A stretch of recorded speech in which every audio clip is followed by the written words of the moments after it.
Dá para ser convertido sem se arrepender? É sobre isso que nós vamos falar no vídeo de hoje. Fala, abençoados! Tudo bem com vocês? Mais um vídeo aqui no canal A Bênção que Enriquece. Eu sou o Edu Candeia, seja muito bem-vindo. No vídeo de hoje, nós vamos falar sobre um assunto interessante. Conversão, arrependimento e o que vem após isso. Para isso, eu quero convidar você a abrir a Bíblia em Provérbios, porque o vídeo de hoje, ele faz parte da nossa série Provérbios Nosso de Cada Dia. Nós temos uma playlist aqui no canal. Se você não conhece, depois desse vídeo aqui, você vai lá e dá uma olhada na nossa playlist, onde nós falamos sobre alguns versículos de Provérbios. E hoje nós vamos se basear para esse tema, né? Alguém pode ser convertido sem se arrepender? Nós vamos falar baseando em Provérbios, capítulo 1, versículo 23, que, aliás, é um versículo bem impactante, chama muita atenção esse versículo aqui. E eu estava olhando em outras traduções, achei interessante, ou engraçado, ou um pouco intrigante, porque em algumas outras traduções deram uma boa modificada, sabe, nesse versículo aqui. E como eu aprendi esse versículo e gravei ele na memória nessa tradução aqui, que é uma tradução bem mais básica, tá? Da Revista e Corrigida, da João Ferreira de Almeida, então eu gravei ele, memorizei ele dessa forma. Provérbios 1, 23, vamos lá, diz assim, ó: convertei-vos pela minha repreensão, e eis que abundantemente derramarei sobre vós o meu espírito, e vos farei saber as minhas palavras. Nesse versículo aqui, nós entendemos que, sim, há um processo a ser seguido até chegarmos ao final aqui, poderíamos dizer, nesse versículo, que é: e vos farei saber as minhas palavras. Ou seja, darei conhecimento a vocês a respeito das minhas palavras. Darei a vocês sabedoria a respeito das minhas palavras. Aqui, o sábio Salomão, ele mostra para nós que nesse processo, diz assim, ó: convertei-vos pela minha repreensão. Então vamos lá. Primeira lição aqui. A conversão, a mudança de rota, ela precisa e deve acontecer através de uma repreensão. Então como que é isso? Uma repreensão? Mas como assim, Eduardo? Tem gente que nem gosta de ser repreendido. Tem gente que não gosta de ser chamado a atenção. Mas é claro, obviamente, eu também não gosto de ser chamado a atenção. Mas não é porque eu não gosto de ser chamado a atenção que, se eu fizer alguma coisa errada, alguém não tenha o direito de me chamar a atenção. Ora essa, se eu não quero ou eu não gosto de ser chamado a atenção, eu preciso fazer as coisas conforme ordena, conforme o figurino é. Então, dizendo assim, ó: convertei-vos pela minha repreensão. Para haver uma conversão, é preciso que haja o aceite de uma repreensão. E aí, consequentemente, acontecer uma mudança de rota. É bem simples assim, meus irmãos. Mas o que nós temos visto, tá? O que nós temos visto, eu não estou dizendo nem em relação às outras igrejas, não. Eu estou fazendo menção em relação a nós, tá? Os bleianos e tal, aqueles que... Não estou nem falando em relação à igreja, às outras igrejas aí, não. Parede Preta, igrejas aí, enfim, que são neopentecostais. Não estou nem falando a respeito deles. Eu estou chamando a nossa atenção. Convertei-vos. Será que nós somos realmente convertidos? Será que nós entendemos a importância de aceitar a repreensão e mudar a rota? Isso se chama arrependimento. Quando nós estamos praticando alguma coisa que não está de acordo com o que a palavra de Deus ensina e nós somos repreendidos, a intenção da repreensão é fazer com que a gente mude a rota. Se eu estava praticando algo que estava indo contra os preceitos do que a Bíblia ensina, e eu fui repreendido, se eu aceitei a repreensão, para eu então comprovar que eu aceitei, eu preciso deixar aquela prática. É simples assim. Mas infelizmente hoje algumas pessoas se acham no direito de, ao invés de obedecer realmente o que a Bíblia ensina e orienta, ela vai pela orientação do líder espiritual ou de um guru lá da internet, tá? Que ele se diz lá um pastor, um grande revelador, um grande homem de Deus, que muitas das vezes não prega a Bíblia. Ele prega a demonstração de poder. Isso é muito sério, irmãos. Nós estamos vivendo dias complicadíssimos em que estão surgindo pessoas que elas não estão pregando o evangelho genuíno, mas isso é um cumprimento da palavra. Mas eu e você, se nós queremos realmente receber da parte de Deus, nós não temos que estar muito preocupados com esse pessoal, não.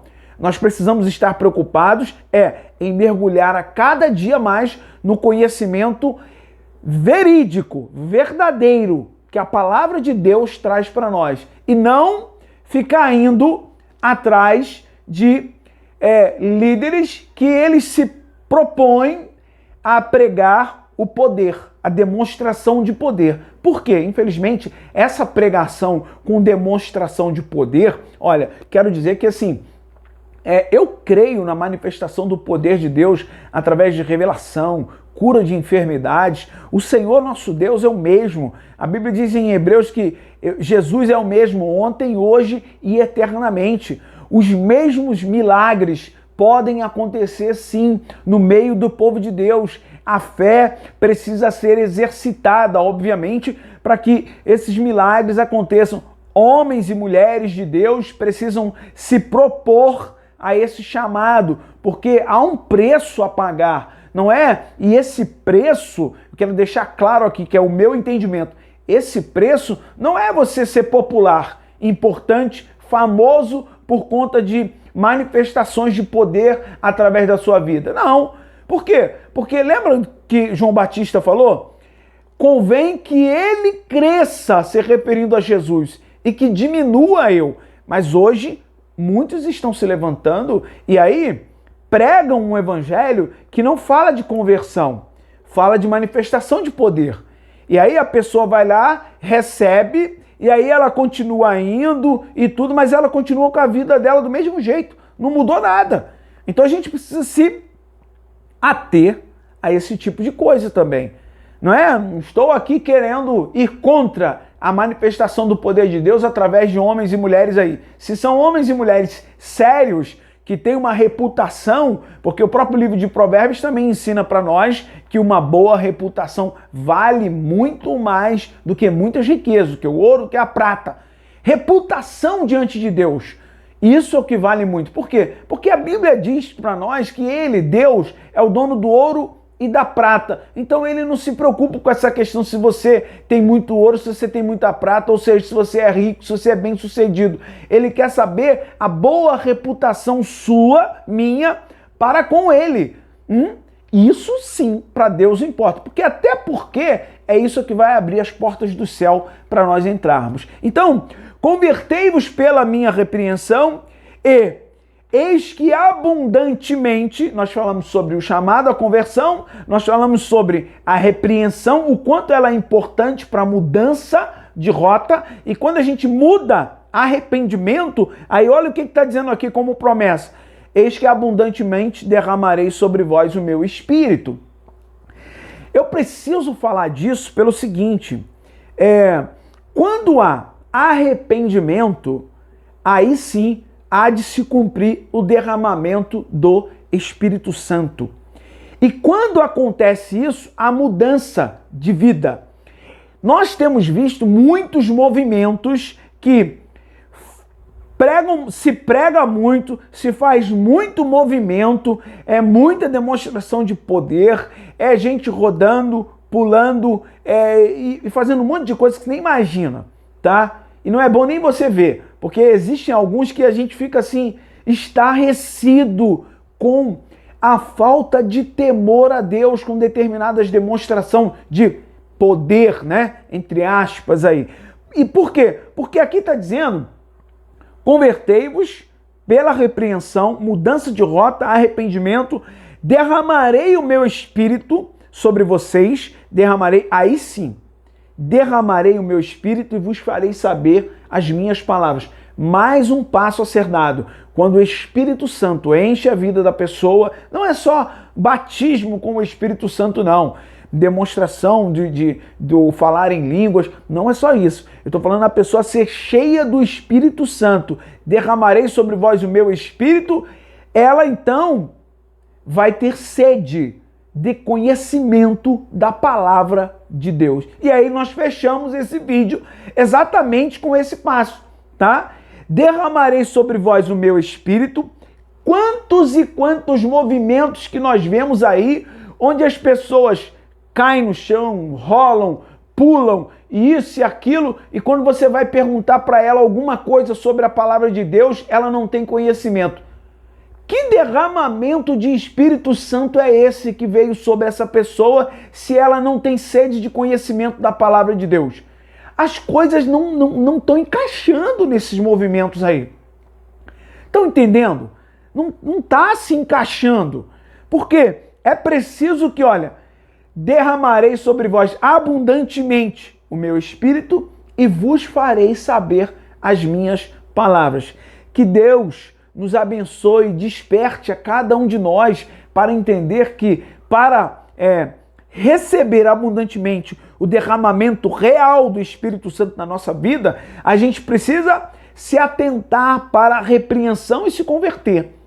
Eu aceito a repreensão, eu mudo a minha rota, que se chama arrependimento. Se eu roubava, eu deixo de roubar. Se eu fumava, eu deixo de fumar. Se eu adulterava, eu deixo de adulterar. Se eu bebia, eu deixo de beber, porque isso é arrependimento, é mudança de vida, isso é nascer de novo. E aí, derramamento do Espírito Santo real e sede de conhecimento da real palavra de Deus.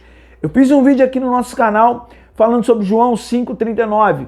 Examinai as Escrituras, porque vós cuidais ter nelas a vida eterna, porque são elas que de mim testificam. Jesus que falou isso. Não foi algum outro profeta, foi Jesus. Então essa ordem é imperativa. Derramarei sobre vós meu espírito, vos farei saber as minhas palavras. Eu espero que você tenha entendido, espero que você tenha gostado. Se você gostou, como forma de gratidão, deixa o seu gostei, faz um comentário aqui embaixo. E se você ainda não é inscrito no nosso canal, nos ajude aí a aumentar o alcance do nosso canal aqui através do YouTube. Se inscreve aqui no nosso canal, é de graça. Tem um botão aqui embaixo, se inscreve, porque Deus vai realmente recompensar a tua vida, eu creio dessa forma. Que Deus te abençoe abundantemente e lembre-se que a bênção do Senhor é que enriquece. Até o nosso próximo vídeo, querendo Deus. Tchau, tchau.